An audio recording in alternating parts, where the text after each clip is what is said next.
आज तक हमने 2,90,401 लोगों की टेस्ट की है। उनमें से 30,043 यानी 30,043 इनकी टेस्ट कल हुई। उसमें 26,331 जो थे वो आईसीएमआर नेटवर्क के जो 176 लैब्स है उनमें हुआ है। 3,712 ये प्राइवेट लैब्स में हुआ है जिनकी संख्या अभी 78 है और उनके कलेक्शन सेंटर्स ये 16,000 सिटीज़ के अंदर पाए जाते हैं देश भर में।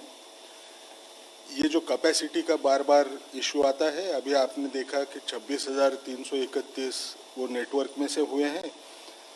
हम अगर 9 घंटा काम करते हैं जैसे एक शिफ्ट में करते हैं तो हमारी अभी जो लैब की कैपेसिटी है वो 42,418 है और अगर हम उसको बढ़ा के 2 शिफ्ट में कर दें तो 78,227 लोगों की टेस्ट हम हर दिन कर सकते हैं। दूसरी बात जो बार बार पूछ रहे थे सब, रैपिड टेस्ट किट्स आए क्या? 2 किस्म के रैपिड टेस्ट किट्स आज आ चुके हैं। एक लिवजॉन करके कंपनी का है, एक वॉन्फ्लो करके कंपनी का है। ये जो टेस्ट किट्स हैं इनकी संख्या लिवजॉन की 2 लाख और वॉन्फ्लो की 3 लाख है। इन दोनों किट में थोड़ा सा फ़र्क है। फ़र्क यह है कि लिवजॉन का जो किट है, लिवजॉन का किट और वॉन्फ्लो के किट में आईजीजी और आईजीएम 2 अलग बैंड्स आते हैं क्या? एक इसमें दोनों बैंड एक साथ होते हैं, जिसके बारे में हम थोड़ी चर्चा करके देखें। इन दोनों किट्स की सेंसिटिविटी 80% से ज़्यादा है और स्पेसिफिसिटी भी तकरीबन 84% से ऊपर ही है। तो जिस ढंग से इनका जो क्लेम है कि ये टेस्ट अच्छे हैं, शायद उसका पहला इस्तेमाल होगा और हमको खुद को भी तो उसके बारे में फील्ड कंडीशंस में का पता चल जाएगा। अब जब इन चीज़ों की हम बात करते हैं तो 2 चीज़ें समझना ज़रूरी है। ये सीरोलॉजिक किट्स हैं। अब जब हम सीरोलॉजिक किट्स बोलते हैं, जो एंटीबॉडी देखने के किट्स जिसको हम अभी रैपिड किट करके ज़्यादा जानते हैं, वो किट्स के बारे में हमको थोड़ा समझना पड़ेगा।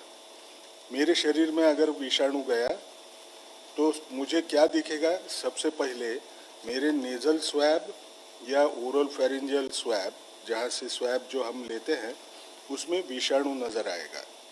मैं अगर और 8 दिन रुकूं, 8 दिन के बाद में मुझे क्या दिखाई देगा कि जैसे मुझे लक्षण आना शुरू हो जाएंगे, उन विषाणु की संख्या ये मेरे गले में या नाक में रहे वो सबसे ज़्यादा होती है जब लक्षण आते हैं। जब उसके बाद में ये गिरना शुरू हो जाती है। अब उस वक्त एंटीबॉडी को क्या होगा? अब थोड़ा एंटीबॉडी के बारे में हम समझ लें, यानी वो क्लैरिटी हमको लोगों तक पहुंचाने आएगी। मेरे शरीर में अगर कोई विषाणु गया तो वो विषाणु को लड़ने के लिए मेरा शरीर कुछ शस्त्र तैयार करता है, जिनको हम साइंटिफिक भाषा में एंटीबॉडी बोलते हैं। ये एंटीबॉडी जो होती है, जैसे अगर मुझे बताना है, समझो इस किस्म का विषाणु है तो एंटीबॉडी इससे एग्जैक्टली उल्टी होती है, वो इस किस्म की रहेगी और उसको चिपक जाएगी तो वो विषाणु नाकाम हो जाएगा। अब हमको एक समझना है, इनमें टाइप्स होते हैं। सबसे पहली एंटीबॉडी जो आती है वो आईजीएम किस्म की एंटीबॉडी आती है। ये जो आईजीएम किस्म की जो एंटीबॉडी होती है ये ज़्यादा दिन रुकती नहीं, थोड़े दिन के बाद में चले जाना अपेक्षित रहता है। आईजीएम एंटीबॉडी जैसे आती है तो हमको पता चलता है कि ये इन्फेक्शन रिसेंट है, ऐसे में लगा है। जब आईजीजी एंटीबॉडी आएगी तो मुझे ये पता चलेगा कि मेरी प्रतिकार शक्ति अच्छी हो रही है। इसका मायना सिर्फ आईजीजी अगर मुझे दिखा और आईजीएम नहीं दिखा तो मैं ये समझ सकता हूँ ये पुराना इन्फेक्शन है। अब इतना मैंने क्यों बताया? उसके 2 कारण हैं। जब हम रैपिड एंटीबॉडी टेस्ट करेंगे तो ये rapid antibody test early diagnosis के लिए नहीं है। ये लोगों ने समझना बहुत ज़रूरी है। अर्ली डायग्नोसिस को क्यों नहीं है कि हमने 10 दिन होने के बाद में या ऑलमोस्ट 2 हफ्ते होने के बाद में समझो मैंने एंटीबॉडी टेस्ट की तो 80% लोगों में ही सिर्फ वो एंटीबॉडी दिखती है। इसका मतलब मेरा डायग्नोसिस 20% में मैं सिर्फ एंटीबॉडी इस्तेमाल करूं तो 15 दिन होने के बाद में भी मैं बोल नहीं पाऊंगा इसलिए ये डायग्नोसिस के लिए इस्तेमाल नहीं होती है, ये इस्तेमाल होती है सर्वेलेंस के पर्पस के लिए। सर्वेलेंस यानी क्या? जैसे अग्रवाल साहब बार बार आपको ये बता रहे हैं कि हॉटस्पॉट्स होते हैं। अब ये हॉटस्पॉट पे आपको अगर नज़र रखना है तो यहाँ ये बढ़ते जा रहा है या कम होते जा रहा है ये अगर मुझे देखना है तो मैं ये एंटीबॉडी टेस्ट पीरियोडिकली करके मैं जान सकता हूँ। अब कुछ लोगों के मन में एक विचार आएगा कि क्या एंटीबॉडी टेस्ट पॉजिटिव हो गई इसका मायना मुझे इन्फेक्शन हुआ, मुझे बाद में इन्फेक्शन नहीं होगा, ऐसे मैं मान सकता हूँ क्या? तो हमको एक दूसरी चीज़ समझना है। कोई भी विषाणु के खिलाफ जब एंटीबॉडी तैयार होती है, हर विषाणु उस विषाणु के साथ बाद में अच्छे ढंग से लड़ सकती है वो एंटीबॉडी, ऐसे नहीं होता है। उदाहरण के तौर पे देता हूँ, मुझे अभी यहाँ हिंदी में क्या बोलते हैं मालूम नहीं, वैरिसेला जोस्टर करके जो होती, चिकन पॉक्स जो होता है ना, चिकन पॉक्स की जो बीमारी होती है उसमें जो एंटीबॉडी एक बार तैयार हो जाए तो इतने अच्छे दर्जे की होती है, इतनी अच्छी क्वालिटी होती है कि ज़िंदगी भर बाद में नए सिरे से ये चिकन पॉक्स आपको कभी होता नहीं। लेकिन उसी हिसाब से अगर आपने देखा तो साइंस में का पैराडॉक्स देखो, आपको एचआईवी इन्फेक्शन हुआ, मेरे शरीर में एचआईवी एंटीबॉडी ज़िंदगी भर दिखेगी लेकिन वो एचआईवी के खिलाफ प्रोटेक्ट नहीं करती है। तो एंटीबॉडी दिखे भी तो हम ये नहीं समझ सकते हैं कि इसका मायना मुझे हुआ ही नहीं है। ये देख यानी मेरा इम्यून रिस्पांस बहुत स्ट्रांग है, अभी मुझे कभी होगा नहीं, ये बोलना कठिन होता है। कब तक कठिन होगा? जब तक इसके ऊपर अच्छा संशोधन नहीं होता, ये एंटीबॉडी कितनी अच्छे ढंग की है इसका पता नहीं चलता, जब तक हम इसको इस्तेमाल नहीं कर सकते इस ढंग से। ये क्यों बोल रहा हूँ? हमने सर्वेलेंस पर्पस के लिए इस्तेमाल करना है, ट्रेंड देखने के लिए इस्तेमाल करना है, लेकिन इसको हम अर्ली डायग्नोसिस के हिसाब से हमने कभी इस्तेमाल करना नहीं चाहिए। अब दूसरी बड़ी बात कि हम जब ये एंटीबॉडी टेस्ट के इंडिकेशन बोल रहे हैं कि ये सर्वेलेंस में इस्तेमाल करते हैं, तो फिर एक बार हम याद करवा के देख लें कि ये आरटीपीसीआर जो है पहली वायरोलॉजिक टेस्ट हम किन किन लोगों को दे रहे हैं। अब अगर मैं आपको बोलूं, फिर पुरानी याददाश्त आपको दिलवा दूं कि ये जो टेस्ट किट है, ये जो टेस्ट है किस किस को ऑफर होती है? जो भी ऐसी जगह से इंटरनेशनली आया है जिनको 14 दिन में वो वहाँ गया था जहाँ ये बीमारी ज़्यादा फैली हुई थी, उसको ऑफर हो सकती है, हाँ, उसको अगर उसके लक्षण दिखाई दे तो। लेकिन आज के तौर पे ये क्राइटेरिया रिलैक्स्ड है, लेकिन कभी ना कभी तो भी, क्योंकि ये अभी तो लॉकडाउन चालू है, इंटरनेशनल फ्लाइट्स नहीं है, कभी ना कभी तो भी ऐसे होगा, फिर हम खुल जाएं, उस वक्त ये क्राइटेरिया फिर लगेगा, इसलिए उसको अभी भी रखे हैं। दूसरी बात हमको याद रखना है कि जो भी लैब कन्फर्म केस का कांटेक्ट है उसको अगर कोई लक्षण दिखे तो उसको हम ऑफर करते हैं। तीसरी बात, जो कोई हेल्थ केयर वर्कर होगा उसको अगर कोई लक्षण दिखे तो उसको भी ये टेस्ट ऑफर हम करते हैं।